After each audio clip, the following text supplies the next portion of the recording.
I used to love exploring the woods, but one Halloween changed everything. My name's Jake Summersville, and my family moved around a lot for my parents' agricultural science work. When we settled in a small Missouri town, I met Zach Mays, who was as adventurous as I was. Behind our new house lay dense woods. Although our parents forbade us from wandering too deep, we often did, creating trails through the undergrowth. One area always stopped us, a thick wall of thorn bushes that blocked a mysterious section of the forest.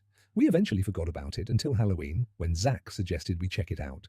He was convinced the thorn bushes had died off and were brittle enough to get through. That night, under a blood-red moon, we ventured into the woods, and to our shock, the barrier was gone, replaced by an eerie path that seemed to beckon us forward. The forest felt wrong. Shadows twisted strangely, and an icy chill crept up my spine, but Zach, unfazed, led the way. Eventually, we reached a clearing with a dark lake at its center. Oddly, it wasn't marked on my map. Ignoring my unease, Zach approached and poked the water with a stick. He lost his balance and fell in. I waited, expecting him to come up, but he didn't.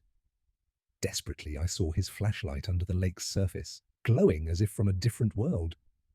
Taking a deep breath, I plunged in after him. Emerging, I found myself in a warped, nightmarish forest. The trees looked diseased, their bark twisting into what looked like living flesh. I stumbled forward, spotting Zach's flashlight and pieces of his clothing, leading to a dark, decrepit barn in the distance.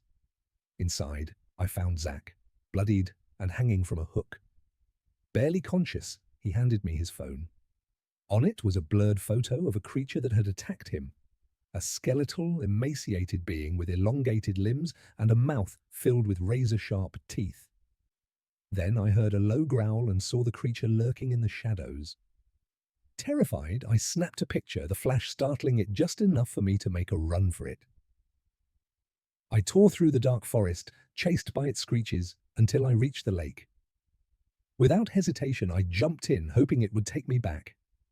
I surfaced in the normal forest, safe but forever haunted. The police never believed my story, and they found no trace of Zach or the lake I described. Years later, I still hear those horrific screeches echoing in my nightmares, and sometimes late at night in the woods behind my house. It's as if the creature's still there, lurking, waiting for me to return.